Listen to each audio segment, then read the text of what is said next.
Before I start the video, just a shout out to the more than 70 new subscribers since the last video. So welcome aboard to all the new subscribers, and thanks again to everybody who's subscribed. All 5,614 of us as I record this. So onto the video. Now, it's been a theme of the season so far, concerns about our porous defence, letting in far too many goals, which we have. We've conceded 2 in far too many games. And it's a fact, not an opinion, that virtually every title winner there's ever been concedes on average less than 1 goal per game. So over a season, concede less than 38. And even on the rare occasion that they concede slightly more than that, it's always in the lower 40s. A painful example of this was the Brendan Rodgers team that just came up short, irrespective of the heroics of the front line, who scored 101 goals that season. Now, it wasn't because of a slip, or it wasn't because of drawing a game against Crystal Palace when we were 3-0 up, but that one was symptomatic of the season. That season we scored 101 goals, but we lost the league because we conceded 50. Man City, who pipped us to the title, conceded only 37 that season. So there's an example right there. And in the top 8 that season, the only team who conceded more than us were Tottenham, who conceded 51. But all of the other teams conceded less. Now, that 50 goals in 38 games works out to conceding 1.3 goals per game throughout the season. And the warning signs are already there this season. We've conceded 9 goals in 7 games, which works out at 1.3 goals per game. Meaning that we have to score 2 goals to win on average, meaning that if we only score 1 goal on average, we lose the game. That's how big a concern it is. That's why you have to keep that number below 1 a game on average. So we're on par for that same Brendan Rodgers season of 1.3 goals per game, equaling conceding 50 goals in the season. Now, I fully expect that that won't happen. I fully expect that we will shore ourselves up defensively, but things have to change from what we've been doing, especially in the last few games. And on top of that, I think it's accepted that the biggest threat to us retaining the title is Arsenal, who happen to have the best defence last season and who've currently conceded only 3 to our 9. And at the same time, they've actually scored 1 more than we have. So what's going wrong? It's easy to just go after the defence, and of course the defence has been a problem, and there are reasons for it. We've had no settled right back. We've played 3 different players at right back. Szoboszlai 4 times, Bradley 4 times, Frimpong 3 times across all competitions. We've got a new left back in Kerkez, who's taking time to settle, who's only 21, and he's been thrown into the deep end. The central defensive partnership has been rocky, to say the least. Kanate, who's had a couple of very good games, but the rest of them have been way, way below his standards and way below what we expect from a Liverpool centre-back. And to top that off, Virgil has been far from his best as well. And his usual calm has actually come across more as lackadaisical, to be honest, where he's backed off and allowed players to run at him. Then you've got Andy Robertson, who's sat on the bench virtually the whole season so far, and his experience hasn't been used as yet. So there's a lot of things just in the defence that need to be fixed. But like any defence, they look far more porous when the 6 in front of them are not offering them the protection, and that's what this video is all about. The last time our back 4 looked this stretched was when, and I mentioned this in a previous video, Fabinho, Henderson and Milner all seemed to age at the same time and couldn't get around the pitch and couldn't help protect the back four. And we were conceding a lot of goals then. And the same thing is happening now in a different way, but it's still happening. While we don't have an age problem in midfield, we do have a tinkering problem because of the new players that have been brought in and what Arnie's been doing with the midfield.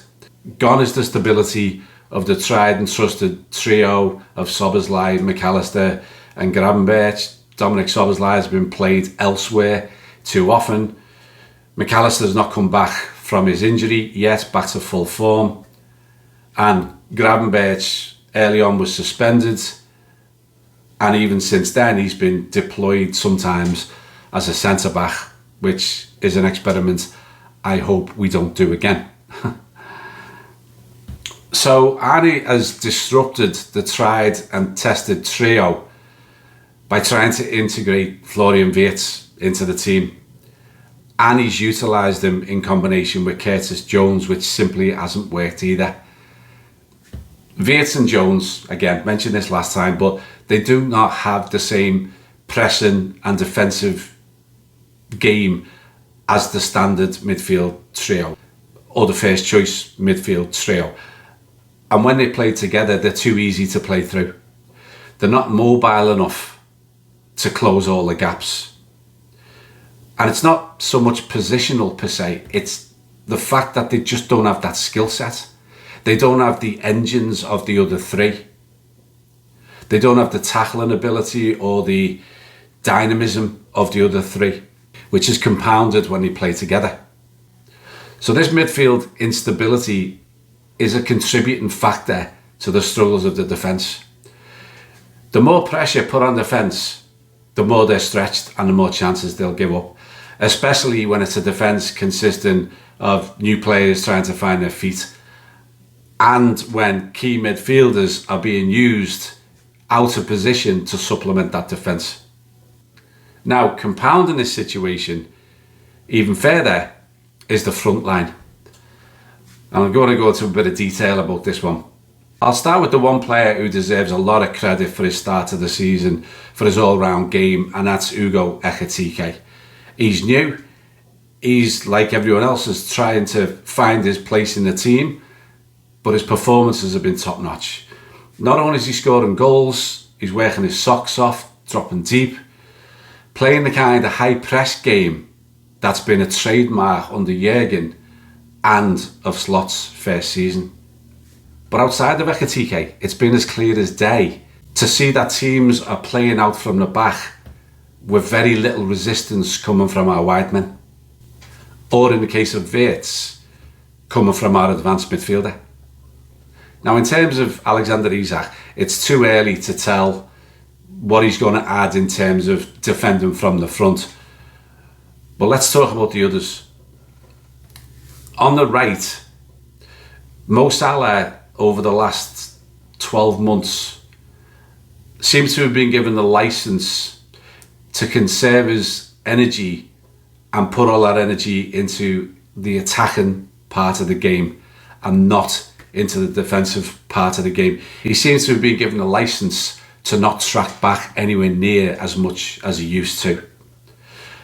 That's had a knock-on effect of allowing the other team to exploit that area of the pitch. I've said it again in a video a long time ago that an Arne Slot team, he wants every player to win their battle in their area of the pitch. Well, that includes the wide men tracking back and winning that battle, and Mo's not doing it. And it looks like it's been by design, but it's having a negative effect on our ability to keep teams at bay. Similarly, on the left, Cody Gakpo just simply doesn't make tackles, doesn't win enough duels, and doesn't track back anywhere near to the extent that he needs to. And this is where we are really different in terms of the front three than last season. You know, we had the energy of the much missed Diogo Jota. We had the energy of Darwin Núñez. Might not have been great in his finishing, but he put a shift in. And we had the unbelievable engine and energy of Lucho. Now all three of them we don't have this season, and Cody Gakpo does not offer the same. He's not as dynamic, he's not as aggressive, and he does not win tackles and track back like all of those did. So with this current setup, we've got defensive weakness on both wings, allowing teams to play through, let's call it phase one of the pitch, the attack. And because of that, they're being able to get at and go through phase two of the pitch, the midfield, because the midfield has been unbalanced. And too quickly, too often, they've moved through those lines with not enough resistance, and they're able to get a phase three, our defence, more often than they have been for a long time. And because of that, we're giving up way more chances than we have been for several seasons. Now, this sounds all really bad, doesn't it? All three areas of the pitch are malfunctioning. What chance have we got if you lay it all out like that? Well, we do have solutions across that front six to shore it all up, to shore up the middle, to make the front line more aggressive, hence protecting the back line. Arnie surely has seen what's going on in these last few games, but he hasn't really reacted to those flaws as yet. And going forward, he has to, because if he keeps tinkering the way he's been tinkering, moving players out of position, getting the balance wrong across the front six, then our problems are going to continue, but they don't have to. Now, I've given me thoughts in previous video about how we could shore up the defence. I think we used Gomez more as a stand-in for either centre-half if we need to rest Karate, or even as a right-back if needed. I think we need to see more of Andy Robertson and his experience. So we can shore that up fairly quickly. And also, and a big one, is we use Frimpong or Bradley as the primary right-back. One or the other. I just watched Conor Bradley today for Northern Ireland and he had a great game. So there's nothing wrong with Conor Bradley that game time will not fix. Same with Frimpong. But that aside, and again, the subject of this video, it's getting the front six firing. And in doing so, offering the defence that much needed protection that'll see us turn this around. And with that, Arnie's got some big decisions to make. And some of them might not be popular with some of the players. And here's what I think he needs to do.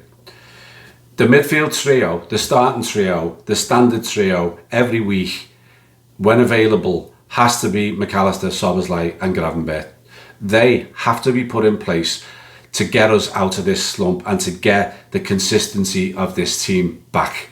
Gravenberch as the defensive midfielder, never playing in the back line, and Szoboszlai and McAllister as the two more forward options. McAllister will get back to his best with game time, so we don't have to worry about that. Two of those players last season made the Premier League team of the season for good reason, and will again if we put them back and they become the week in, week out midfield trio when available.